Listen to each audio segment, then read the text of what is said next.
हरे कृष्णा। आप सभी को माघ पूर्णिमा की हार्दिक शुभकामनाएं।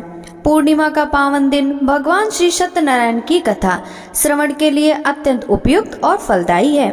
यह दिन विशेष रूप से भगवान के आशीर्वाद से हर पाप से मुक्ति पाने, संकटों का नाश करने और जीवन में सुख शांति के वास के लिए श्रेष्ठ माना गया है।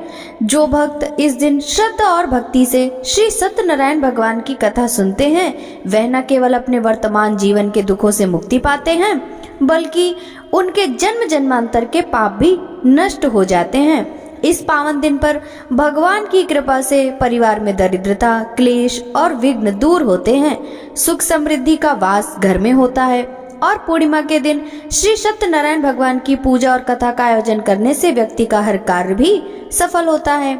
घर में शांति का वातावरण बनता है और जीवन में एक नया उजाला आता है। श्री सत्यनारायण भगवान के आशीर्वाद से जीवन में सभी प्रकार की इच्छाओं की पूर्ति होती है और भगवान की असीम कृपा से एक सुखमय और समृद्ध जीवन की प्राप्ति होती है। तो चलिए प्रिय श्रोताओं, आज इस पवित्र अवसर पर हम सभी मिलकर श्री सत्यनारायण भगवान की कथा का श्रवण करते हैं। सभी मिलकर प्रेम से बोलिए, विघ्नहर्ता भगवान गणेश की जय, श्री सत्यनारायण भगवान की जय, श्री विष्णु भगवान की जय। भगवान श्री सत्यनारायण की पूजा विधि। जो व्यक्ति सत्यनारायण की पूजा का संकल्प लेते हैं, उन्हें दिन भर व्रत रखना चाहिए। पूजन स्थल को गाय के गोबर से पवित्र करके वहाँ एक अल्पना बनाएं और उस पर पूजा की चौकी रखें। इस चौकी के चारों पाए के पास केले का वृक्ष लगाएं। इस चौकी पर शालिग्राम या ठाकुर जी या श्री सत्यनारायण जी की प्रतिमा स्थापित करें। पूजा करते समय सबसे पहले गणपति की पूजा करें, फिर इंद्रादि 10 दिक्पाल की और क्रमशः पंच लोकपाल सीता सहित राम लक्ष्मण की, राधा कृष्ण की। इसके पश्चात ठाकुर जी व सत्यनारायण की पूजा करें। इसके बाद माता लक्ष्मी की और अंत में महादेव जी और ब्रह्मा जी की पूजा करें। पूजा के बाद सभी देवों की आरती करें और चरणामृत लेकर प्रसाद वितरण करें। पुरोहित जी को दक्षिणा एवं वस्त्र दें व भोजन कराएं। पुरोहित जी के भोजन के पश्चात उनसे आशीर्वाद लेकर आप स्वयं भोजन करें। श्री सत्यनारायण पूजा सामग्री: केले के पत्ते व फल के अलावा पंचामृत, पंचगव्य, सुपारी, पान, तिल, मौली, रोली, कुमकुम, दूर्वा की आवश्यकता होती है, जिनसे भगवान की पूजा होती है। सत्यनारायण की पूजा के लिए दूध, मधु, केला, गंगा जल, तुलसी पत्र, मेवा मिलाकर पंचामृत तैयार किया जाता है, जो भगवान को बहुत अधिक प्रिय है। इन्हें प्रसाद के तौर पर फल, मिष्ठान के अलावा आटे को भूनकर उसमें चीनी मिलाकर एक प्रसाद बनता है, जिसे पंजीरी कहा जाता है, उसका भी भोग लगता है। श्री सत्यनारायण व्रत कथा। प्रथम अध्याय। सत्यनारायण व्रत कथा का पूरा संदर्भ यह है कि पुरा काल में सौनक आदि ऋषि नैमिषारण्य स्थित महर्षि सूत के आश्रम पर पहुँचे। ऋषिगण महर्षि सूत से प्रश्न करते हैं कि लौकिक कष्ट मुक्ति, सांसारिक सुख समृद्धि एवं पारलौकिक लक्ष्य की सिद्धि के लिए सरल उपाय क्या है। महर्षि सूत सौनक आदि ऋषियों को बताते हैं कि ऐसा ही प्रश्न नारद जी ने भगवान विष्णु से किया था।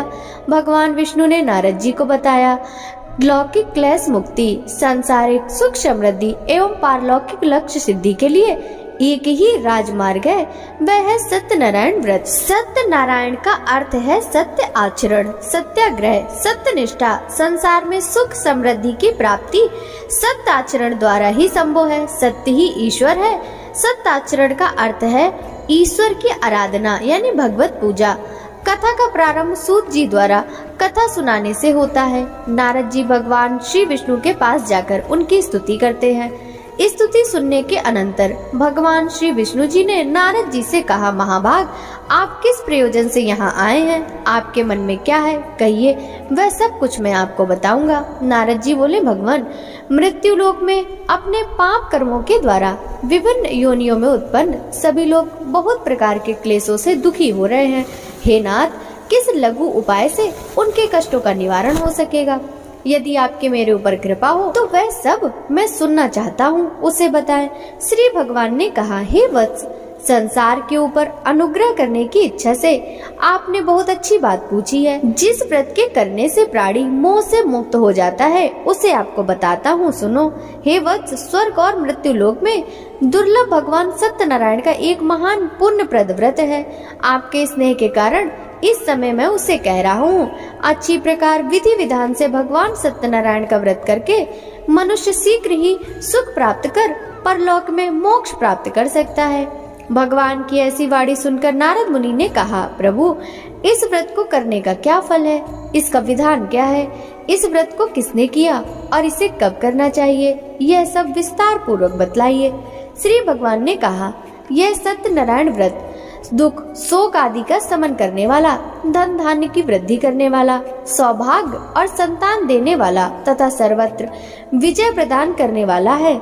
जिस किसी भी दिन भक्ति और श्रद्धा से समन्वित होकर मनुष्य ब्राह्मणों और बंधु बांधवों के साथ धर्म में तत्पर होकर सायंकाल भगवान सत्यनारायण की पूजा करे, नैवेद्य के रूप में उत्तम कोटि के भोजनी पदार्थ को सवाया मात्रा में भक्ति पूर्वक अर्पित करना चाहिए। केले के फल, घी, दूध, गेहूं का चूर्ण अथवा गेहूं के चूर्ण के अभाव में साठी चावल का चूर्ण, शक्कर या गुड़, यह सब भक्ष्य सामग्री सवाया मात्रा में एकत्र करके निवेदित करनी चाहिए। बंधु बांधवों के साथ श्री सत्यनारायण भगवान की कथा सुनकर ब्राह्मणों को दक्षिणा देनी चाहिए। तदंतर बंधु बांधवों के साथ ब्राह्मणों को भोजन कराना चाहिए। भक्ति पूर्वक प्रसाद ग्रहण करके नृत्य गीत आदि का आयोजन करना चाहिए। तदंतर भगवान सत्यनारायण का स्मरण करते हुए अपने घर जाना चाहिए। ऐसा करने से मनुष्यों की अभिलाषा अवश्य पूर्ण होती है। विशेष रूप से कलयुग में पृथ्वी लोक में यह सबसे छोटा सा उपाय है। सत्यनारायण कथा प्रथम अध्याय समाप्त। दूसरा अध्याय। श्री सूत जी बोले, हे द्विजो, अब मैं पुनः पूर्व काल में जिसने इस सत्यनारायण व्रत को किया था उसे भली भांति विस्तार पूर्वक कहूँगा। रमणीय काशी नामक नगर में कोई अत्यंत निर्धन ब्राह्मण रहता था। भूख और प्यास से व्याकुल होकर वह प्रतिदिन पृथ्वी पर भटकता रहता था।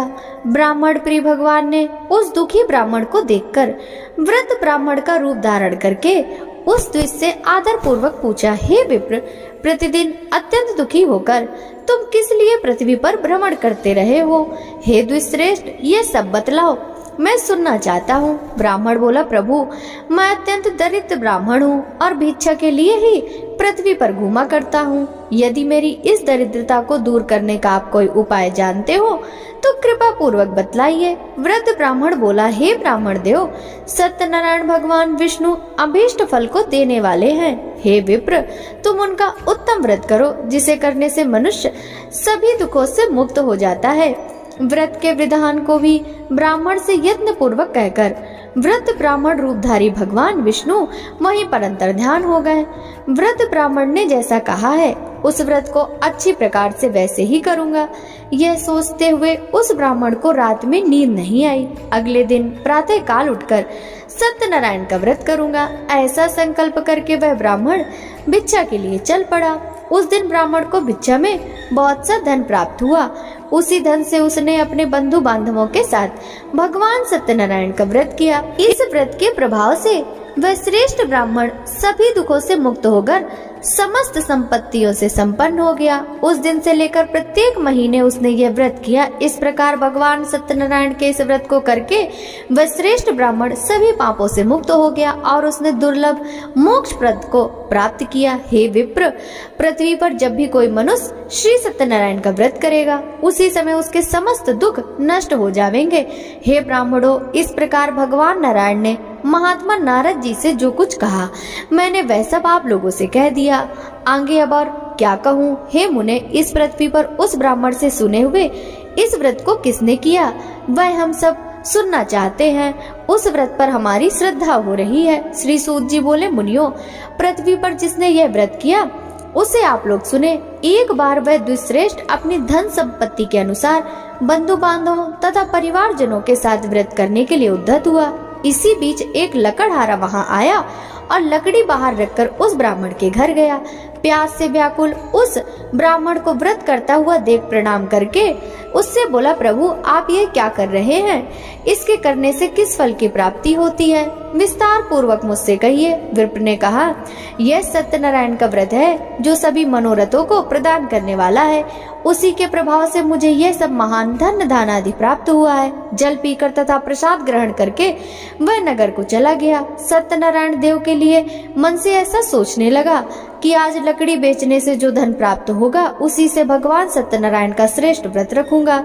इस प्रकार मन से चिंतन करता हुआ लकड़ी को मस्तक पर रखकर उस सुंदर नगर में गया जहाँ धन संपन्न लोग रहते थे। उस दिन उसने लकड़ी का 2 गुना मूल्य प्राप्त किया। इसके बाद प्रसन्न हृदय होकर वह पके हुए केले के फल, शर्करा, घी, दूध और गेहूं का चूर्ण सवाया मात्रा में लेकर अपने घर आया। तत्पश्चात उसने अपने बांधवों को बुलाकर विधि विधान से भगवान शीत सत्यनारायण का व्रत किया। उस व्रत के प्रभाव से वह धन पुत्र से संपन्न हो गया और इस लोक में अनेक सुखों को भोगकर अंत में सत्यपुर अर्थात वैकुंठ लोक को चला गया। श्री सत्यनारायण कथा 2 अध्याय समाप्त। 3 अध्याय। श्री सूत जी बोले, श्रेष्ठ मुनियों, अब मैं पुनः आगे की कथा कहूँगा, आप लोग सुने। प्राचीन काल में उल्कामुख नाम का एक राजा था। वह जितेंद्रीय, सत्यवादी तथा अत्यंत बुद्धिमान था। वह विद्वान राजा प्रतिदिन देवालय जाता और ब्राह्मणों को धन देकर संतुष्ट करता था। कमल के समान मुख वाली उसकी धर्मपत्नी शील, विनय और सौंदर्य आदि गुणों से संपन्न तथा पतिपरायणा थी। राजा एक दिन अपनी धर्मपत्नी के साथ भद्रशिला नदी के तट पर श्री सत्यनारायण का व्रत कर रहा था। उसी समय व्यापार के लिए अनेक प्रकार की पुष्कल धनराशि से संपन्न एक साधु नाम का बनिया वहां आया। भद्रशिला नदी के तट पर नाव को स्थापित कर वह राजा के समीप गया और राजा को उस व्रत में दीक्षित देखकर विनय पूर्वक पूछने लगा। साधु ने कहा, राजन, आप भक्ति युक्त चित्त से यह क्या कर रहे हैं? कृपया वह सब बताइए, इस समय मैं सुनना चाहता हूँ। राजा बोले, हे साधु, पुत्र आदि की प्राप्ति की कामना से अपने बंधु बांधवों के साथ मैं अतुल तेज संपन्न भगवान विष्णु का व्रत एवं पूजन कर रहा हूँ। राजा की बात सुनकर साधु ने आदर पूर्वक कहा, राजन, इस विषय में आप मुझे सब कुछ विस्तार से बतलाइए। आपके कथनानुसार मैं व्रत एवं पूजन करूंगा। मुझे भी संतति नहीं है, इससे अवश्य ही संतति प्राप्त होगी। ऐसा विचार कर वह व्यापार से निवृत्त हो आनंद पूर्वक अपने घर आया। उसने अपनी भार्या से संतति प्रदान करने वाले इस सत्य व्रत को विस्तार पूर्वक बताया तथा जब मुझे संतति प्राप्त होगी तब मैं इस व्रत को करूंगा। इस प्रकार उस साधु ने अपनी भार्या लीलावती से कहा। एक दिन उसकी लीलावती नाम की सती साध्वी भार्या पति के साथ आनंद चित्त से ऋतुकालीन धर्म आचरण में प्रवृत्त हुई और श्री भगवान श्री सत्यनारायण की कृपा से उसकी वह भार्या गर्भवती हुई। 10वें महीने में उससे कन्या रत्न की उत्पत्ति हुई और वह शुक्ल पक्ष के चंद्रमा की भांति दिन प्रतिदिन बढ़ने लगी। उस कन्या का नाम कलावती रखा गया। इसके बाद एक दिन लीलावती ने अपने स्वामी से मधुर वाणी में कहा, आप पूर्व में संकल्पित श्री सत्यनारायण के व्रत को क्यों नहीं कर रहे हैं? साधु बोला, प्रिय, इसके विवाह के समय व्रत करूंगा। इस प्रकार अपनी पत्नी को भली भांति आश्वस्त कर वह व्यापार करने के लिए नगर की ओर चला गया। इधर कन्या कलावती पिता के घर में बढ़ने लगी। तदंतर धर्मज्ञ साधु ने नगर में सखियों के साथ क्रीड़ा करती हुई अपनी कन्या को विवाह के योग्य देखकर आपस में मंत्रणा करके कन्या विवाह के लिए श्रेष्ठ वर का अन्वेषण करो, ऐसा दूत से कहकर शीघ्र ही उसे भेज दिया। उसकी आज्ञा प्राप्त करके दूत कांचन नामक नगर में गया और वहां से एक वणिक का पुत्र लेकर आया। उस साधु ने उस वणिक के पुत्र को सुंदर और गुणों से संपन्न देखकर अपनी जाति के लोगों तथा बंधु बांधवों के साथ संतुष्ट चित्त से विधि विधान से वणिक पुत्र के हाथ में कन्या का दान कर दिया। उस समय वह साधु बनिया दुर्भाग्यवश भगवान का वह उत्तम व्रत करना भूल गया। पूर्व संकल्प के अनुसार विवाह के समय व्रत न करने के कारण भगवान उस पर रुष्ट हो गए। कुछ समय पश्चात अपने व्यापार में कुशल वह साधु बनिया काल की प्रेरणा से अपने दामाद के साथ व्यापार करने के लिए समुद्र के समीप स्थित रत्नसारपुर नामक सुंदर नगर में गया और अपने श्री संपन्न दामाद के साथ वहाँ व्यापार करने लगा। उसके बाद जब वे दोनों राजा चंद्रकेतु के रमणी उस नगर में गए, उसी समय भगवान श्री सत्यनारायण ने उसे भ्रष्ट प्रतिज्ञा देखकर इसे दारुण कठिन और महान दुख प्राप्त होगा ऐसा शाप दे दिया। एक दिन एक चोर राजा चंद्रकेतु के धन को चुराकर वहीं आया जहाँ दोनों वणिक स्थित थे। वह अपने पीछे दौड़ते हुए दूतों को देखकर भयभीत चित्त से धन वहीं छोड़कर शीघ्र ही छिप गया। इसके बाद राजा के दूत वहां आ गए और जहां वह साधु वणिक था वहां राजा के धन को देखकर वे दूत उन दोनों वणिक पुत्रों को बांध कर ले आए और हर्ष पूर्वक दौड़ते हुए राजा से बोले, प्रभु हम तो चोर पकड़ कर लाए हैं, इन्हें देखकर आप आज्ञा दें। राजा की आज्ञा से दोनों शीघ्र ही दृढ़ता पूर्वक बांधकर बिना विचार किए महान कारागार में डाल दिए गए। भगवान सत्यदेव की माया से किसी ने उन दोनों की बात नहीं सुनी और राजा चंद्रकेतु ने उन दोनों का धन भी ले लिया। भगवान के शाप से वणिक के घर में उसकी भार्या भी अत्यंत दुखी हो गई और उसके घर से सारा का सारा जो धन था वह चोर चुरा ले गए। लीलावती शारीरिक एवं मानसिक पीड़ाओं से युक्त, भूख और प्यास से दुखी हो अन्न की चिंता में दर दर भटकने लगी। कलावती कन्या भी भोजन के लिए इधर उधर प्रतिदिन घूमने लगी। एक दिन भूख से पीड़ित हो कलावती एक ब्राह्मण के घर गई। वहां जाकर उसने श्री सत्यनारायण के व्रत पूजन को देखा। वहां बैठकर उसने कथा सुनी और वरदान मांगा। उसके बाद प्रसाद ग्रहण करके वह कुछ रात होने पर घर आ गई। माता ने कलावती कन्या से प्रेम पूर्वक पूछा, पुत्री रात में तू कहाँ रुक गई थी, तुम्हारे मन में क्या है? कलावती कन्या ने तुरंत माता से कहा, माँ मैंने एक ब्राह्मण के घर में मनोरथ प्रदान करने वाला व्रत देखा है। कन्या की उस बात को सुनकर वह वणिक की भार्या व्रत करने को उद्यत हुई और प्रसन्न मन से उस साध्वी ने बंधु बांधवों के साथ भगवान श्री सत्यनारायण का व्रत किया। इस प्रकार प्रार्थना की, भगवान आप हमारे पति एवं जमाता के अपराध को क्षमा करें, वे दोनों अपने घर शीघ्र आ जाएं। इस व्रत से भगवान सत्यनारायण पुनः संतुष्ट हो गए तथा उन्होंने नृपश्रेष्ठ चंद्रकेतु को स्वप्न दिखाया और स्वप्न में कहा, नृपश्रेष्ठ प्रातः काल दोनों वणिकों को छोड़ दो और वह सारा धन भी दे दो जो तुमने उनसे इस समय ले लिया है, अन्यथा राज्य धन एवं पुत्र सहित तुम्हारा सर्वनाश कर दूंगा। राजा से स्वप्न में ऐसा कहकर भगवान सत्यनारायण अंतर्ध्यान हो गए। इसके बाद प्रातः काल राजा ने अपने सभासदों के साथ सभा में बैठकर अपना स्वप्न लोगों को बताया और कहा, दोनों बंदी वणिक पुत्रों को शीघ्र ही मुक्त कर दो। राजा की ऐसी बात सुनकर वे राजपुरुष दोनों महाजनों को बंधन मुक्त करके राजा के सामने लाकर विनय पूर्वक बोले, महाराज बेड़ी बंधन से मुक्त करके दोनों वणिक पुत्रों को लाए गए हैं। इसके बाद दोनों महाजन नृपश्रेष्ठ चंद्रकेतु को प्रणाम करके अपने पूर्व वृतांत का स्मरण करते हुए भय विहीन हो गए और कुछ बोल न सके। राजा ने वणिक पुत्रों को देखकर आदर पूर्वक कहा, आप लोगों से प्रारब्धवश यह महान दुख प्राप्त हुआ है, अब इस समय कोई भय नहीं। ऐसा कहकर उनकी बेड़ी खुलवाकर छौर कर्म आदि कराया। राजा ने वस्त्र अलंकार देकर उन दोनों वणिक पुत्रों को संतुष्ट किया तथा सामने बुलाकर वाणी द्वारा अत्यधिक आनंदित किया। पहले जो धन लिया था उससे 2 गुना करके उन्हें वापस कर दिया। उसके बाद राजा ने पुनः उनसे कहा, साधु अब आप अपने घर को जाएं। राजा को प्रणाम करके आपकी कृपा से हम जा रहे हैं। ऐसा कहकर उन दोनों महावैश्यों ने अपने घर की ओर प्रस्थान किया। श्री सत्यनारायण 3रा अध्याय समाप्त। 4था अध्याय। श्री सूत जी बोले, साधु बनिया मंगलाचरण कर और ब्राह्मणों को धन देकर अपने घर के लिए चल पड़ा। साधु के कुछ दूर जाने पर भगवान सत्यनारायण की उसकी सत्यता की परीक्षा के विषय में जिज्ञासा हुई। साधु तुम्हारी नाव में क्या भरा है? तब धन के मद में चूर हुए दोनों महाजनों ने अवहेलना पूर्वक हंसते हुए कहा, दंडिन क्यों पूछ रहे हो? क्या कुछ द्रव्य लेने की इच्छा है? हमारी नाव में तो लता पत्ते आदि भरे हुए हैं। ऐसी निष्ठुर वाणी सुनकर तुम्हारी बात सच हो जाए, ऐसा कहकर दंडी सन्यासी के रूप को धारण करते हुए भगवान कुछ दूर जाकर समुद्र के पास बैठ गए। दंडी के चले जाने पर नित्य क्रिया करने के पश्चात उतराई हुई अर्थात जल में ऊपर की ओर उठी हुई नौका को देखकर साधु अत्यंत आश्चर्य में पड़ गया और नाव में लता पता आदि देखकर मूर्छित हो पृथ्वी पर गिर पड़ा।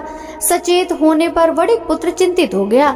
तब उसके दामाद ने इस प्रकार कहा, आप शोक क्यों करते हो? दंडी ने साथ दिया है, इस स्थिति में वे ही चाहे तो सब कुछ कर सकते हैं, इसमें संशय नहीं। अतः उन्हीं की शरण में हम चले, वही मन की इच्छा पूर्ण होगी। दामाद की बात सुनकर वह साधु बनिया उनके पास गया और दंडी को देखकर उसने भक्ति पूर्वक उन्हें प्रणाम किया तथा आदर पूर्वक कहने लगा, आपके सम्मुख मैंने जो कुछ कहा है, असत्य भाषण रूप अपराध किया है, आप मेरे उस अपराध को क्षमा करें। ऐसा कहकर बारंबार प्रणाम करके वह महान शोक से व्याकुल हो गया। दंडी ने उसे रोता हुआ देखकर कहा, हे मूर्ख, रो मत, मेरी बात सुनो। मेरी पूजा से उदासीन होने के कारण तथा मेरी आज्ञा से ही तुम्हें बारंबार दुख प्राप्त किया है। भगवान की ऐसी वाणी सुनकर वह उनकी स्तुति करने लगा। साधु ने कहा, हे प्रभु, यह आश्चर्य की बात है कि आपकी माया से मोहित होने के कारण ब्रह्मा आदि देवता भी आपके गुणों और रूपों को यथावत रूप से नहीं जान पाते। फिर मैं मूर्ख आपकी माया से मोहित होने के कारण कैसे जान सकता हूँ? आप प्रसन्न हो, मैं अपनी धन संपत्ति के अनुसार आपकी पूजा करूँगा। मैं आपकी शरण में आया हूँ। मेरा जो नौका में स्थित पूरा धन था उसकी तथा मेरी रक्षा करे। उस बनिया की भक्ति युक्त वाणी सुनकर भगवान जनार्दन संतुष्ट हो गए। भगवान हरि उसे अभिष्ट वर प्रदान करके वहीं अंतर्ध्यान हो गए। उसके बाद वह साधु अपनी नौका में चल पड़ा और उसे धन धान से परिपूर्ण देखकर भगवान सत्यदेव की कृपा से हमारा मनोरथ सफल हो गया। ऐसा कहकर स्वजनों के साथ उसने भगवान की विधिवत पूजा की। भगवान श्री सत्यनारायण की कृपा से वह आनंद से परिपूर्ण हो गया और नाव को प्रयत्न पूर्वक संभालकर उसने अपने देश के लिए प्रस्थान किया। साधु बनिया ने अपने दामाद से कहा, वह देखो मेरी रत्नपुरी नगरी दिखाई दे रही है। इसके बाद उसने अपने धन के रक्षक दूत को अपने आगमन का समाचार देने के लिए अपनी नगरी में भेजा। उसके बाद उस दूत ने नगर में जाकर साधु की भार्या को देखकर हाथ जोड़कर प्रणाम किया तथा उसके लिए अभीष्ट बात कही। सेठ जी अपने दामाद तथा बंधु वर्गों के साथ बहुत सारे धन धान से संपन्न होकर नगर के निकट पधार गए हैं। दूत के मुख से यह बात सुनकर वह महान आनंद से विभल हो गई और उस साध्वी ने श्री सत्यनारायण की पूजा करके अपनी पुत्री से कहा, मैं साधु के दर्शन के लिए जा रही हूँ, तुम शीघ्र आओ। माता का ऐसा वचन सुनकर व्रत को समाप्त करके प्रसाद का परित्याग कर वह कलावती भी अपने पति के दर्शन के लिए चल पड़ी। इससे भगवान सत्यनारायण रुष्ट हो गए और उन्होंने उसके पति को तथा नौका को धन के साथ हरण करके जल में डुबो दिया। इसके बाद कलावती कन्या अपने पति को ना देखकर महान शोक से रुदन करती हुई पृथ्वी पर गिर पड़ी। नाव का दर्शन तथा कन्या को अत्यंत दुखी देख भयभीत मन से साधु बनिया ने सोचा, यह क्या आश्चर्य हो गया। नाव का संचालन करने वाले भी सभी चिंतित हो गए। तदंतर वह लीलावती भी कन्या को देखकर विवल हो गई और अत्यंत दुख से विलाप करती हुई अपने पति से इस प्रकार बोली, अभी अभी नौका के साथ वह कैसे अलिक्षित हो गया। न जाने किस देवता की उपेक्षा से वह नौका हरण कर ली गई है, अथवा श्री सत्यनारायण का महात्म कौन जान सकता है। ऐसा कहकर वह स्वजनों के साथ विलाप करने लगी और कलावती कन्या को गोद में लेकर रोने लगी। कलावती कन्या भी अपने पति के नष्ट हो जाने पर दुखी हो गई और पति की पादुका लेकर उनका अनुगमन करने के लिए उसके मन में निश्चय किया। कन्या के इस प्रकार के आचरण को देख भार्या सहित वह धर्मज्ञ साधु बनिया अत्यंत शोक संतप्त हो गया और सोचने लगा, या तो भगवान सत्यनारायण ने यह अपहरण कर लिया अथवा हम सभी भगवान सत्यदेव की माया से मोहित हो गए हैं। अपनी धन शक्ति के अनुसार मैं भगवान श्री सत्यनारायण की पूजा करूंगा। सभी को बुलाकर इस प्रकार कहकर उसने अपने मन की इच्छा प्रकट की और बारंबार भगवान सत्यदेव को दंडवत प्रणाम किया। इससे दीनों के परिपालक भगवान सत्यदेव प्रसन्न हो गए। भक्त वत्सल भगवान ने कृपा पूर्वक कहा, तुम्हारी कन्या प्रसाद छोड़कर अपने पति को देखने चली आई है। निश्चय ही इसी कारण उसका पति अदृश्य हो गया है। यदि घर जाकर प्रसाद ग्रहण करते हुए वह पुनः आए तो हे साधु बनिया, तुम्हारी पुत्री पति को प्राप्त करेगी, इसमें कोई संशय नहीं है। कन्या कलावती भी आकाश मंडल से ऐसी वाणी सुनकर शीघ्र ही घर गई और उसने प्रसाद ग्रहण किया। पुनः आकर स्वजनों तथा अपने पति को देखा। तब कलावती कन्या ने अपने पिता से कहा, अब तो घर चले, विलंब क्यों कर रहे हो। कन्या की वह बात सुनकर वणिक पुत्र संतुष्ट हो गया और विधि विधान से भगवान सत्यनारायण का पूजन करके धन तथा बंधु बांधवों के साथ अपने घर को गया। तदंतर पूर्णिमा तथा संक्रांति पर्वों पर भगवान सत्यनारायण का पूजन करते हुए इस लोक में सुख भोग कर अंत में वह सत्यपुर यानी वैकुंठ लोक को चला गया। श्री सत्यनारायण कथा चौथा अध्याय समाप्त। पांचवा अध्याय। श्री सूत जी बोले, श्रेष्ठ मुनियों, अब इसके बाद मैं दूसरी कथा कहूँगा, आप लोग सुने। अपनी प्रजा का पालन करने में तत्पर तुंगध्वज नामक एक राजा था। उसने सत्यदेव के प्रसाद का परित्याग करके दुख को प्राप्त किया। एक बार वह वन में जाकर और वहाँ बहुत से पशुओं को मारकर वट वृक्ष के नीचे आया। वहाँ उसने देखा कि गोपगण बंधु बांधवों के साथ संतुष्ट होकर भक्ति पूर्वक भगवान सत्यदेव की पूजा कर रहे हैं। राजा यह देखकर भी अहंकार वश न तो वहाँ गया और न उसने भगवान सत्यदेव को प्रणाम ही किया। पूजन के बाद सभी गोपगण भगवान का प्रसाद राजा के समीप रखकर वहाँ से लौट आए और इच्छा अनुसार उन सभी ने भगवान का प्रसाद ग्रहण किया। इधर राजा को प्रसाद का परित्याग करने से बहुत दुख हुआ। उसका संपूर्ण धन धान सभी सौपुत्र नष्ट हो गए। राजा ने मन में यह निश्चय किया कि अवश्य ही भगवान सत्यनारायण ने हमारा नाश कर दिया, इसलिए मुझे वहां जाना चाहिए। इस लोक में वह सभी इच्छित फलों का भोग प्राप्त करके अंत में वैकुंठ लोक को जाता है। हे ब्राह्मणों, इस प्रकार मैंने आप लोगों से भगवान सत्यनारायण के व्रत को कहा, जिसे करके मनुष्य सभी दुखों से मुक्त हो जाता है। कलयुग में तो भगवान सत्यदेव की पूजा विशेष फल प्रदान करने वाली है। भगवान विष्णु को ही कुछ लोग काल, कुछ लोग सत्य, कुछ लोग ईश्वर, कुछ लोग सत्यदेव तथा दूसरे लोग सत्यनारायण नाम से जानते हैं। अनेक रूप धारण करके भगवान सत्यनारायण सभी का मनोरथ सिद्ध करते हैं। कलयुग में सनातन भगवान विष्णु ही सत्य व्रत रूप धारण करके ही सभी का मनोरथ पूर्ण करने वाले होंगे। हे श्रेष्ठ मुनियों, जो व्यक्ति नित्य भगवान सत्यनारायण की इस कथा को पढ़ता है, सुनता है, भगवान सत्यनारायण की कृपा से उसके सभी पाप नष्ट हो जाते हैं। हे मुनीश्वरों, पूर्व काल में जिन लोगों ने भगवान सत्यनारायण का व्रत किया था, उसके अगले जन्म का वृतांत कहता हूँ, आप लोग सुने। महान प्रज्ञा संपन्न सतानंद नाम के ब्राह्मण सत्यनारायण व्रत करने के प्रभाव से दूसरे जन्म में सुदामा नामक ब्राह्मण हुए और उस जन्म में भगवान श्री कृष्ण का ध्यान करके उन्हें मोक्ष प्राप्त हुआ। लकड़हारा भिल गुहों का राजा हुआ और अगले जन्म में उसे भगवान श्री राम की सेवा करके मोक्ष प्राप्त किया। महाराज उल्का मुख दूसरे जन्म में राजा दशरथ हुए, जिन्होंने श्री रंगनाथ जी की पूजा करके अंत में वैकुंठ प्राप्त किया। इसी प्रकार धार्मिक और सत्यव्रती साधु पिछले जन्म के सत्यव्रत के प्रभाव से दूसरे जन्म में मोरध्वज नामक राजा हुए। उसने आरे से चीरकर अपने पुत्र की आदि देह भगवान विष्णु को अर्पित कर मोक्ष प्राप्त कर लिया। महाराज तुंगध्वज जन्मांतर में स्वयंभू मनु हुए और भगवत संबंधी संपूर्ण कार्यों का अनुष्ठान करके वैकुंठ लोक को प्राप्त हुए। जो गोपगण थे वे सब जन्मांतर में ब्रजमंडल में निवास करने वाले गोप हुए और सभी राक्षसों का संहार करके उन्होंने भी भगवान का शाश्वत धाम गोलोक प्राप्त किया। इस प्रकार श्री स्कंद पुराण के अंतर्गत रेवा खंड में श्री सत्यनारायण व्रत कथा का यह 5वां अध्याय पूर्ण हुआ। जय लक्ष्मी रमणा स्वामी, जय लक्ष्मी रमणा सत्यनारायण स्वामी, सत्यनारायण स्वामी जनपातक हरणा। ओम जय लक्ष्मी रमणा स्वामी, जय लक्ष्मी रमणा। रत्न जड़ित सिंहासन अद्भुत छवि राजे, नारद करत निरंजन घंटा ध्वनि बाजे। ओम जय लक्ष्मी रमणा। प्रगट भय कलि कारण, द्विज को दरस दियो, बूढ़ो ब्राह्मण बन कर कंचन महल कियो। जय लक्ष्मी रमणा। दुर्बल बील कठारो, जिन पर कृपा करी, चंद्रचूड़ एक राजा, तिनकी विपते हरी। जय लक्ष्मी रमणा।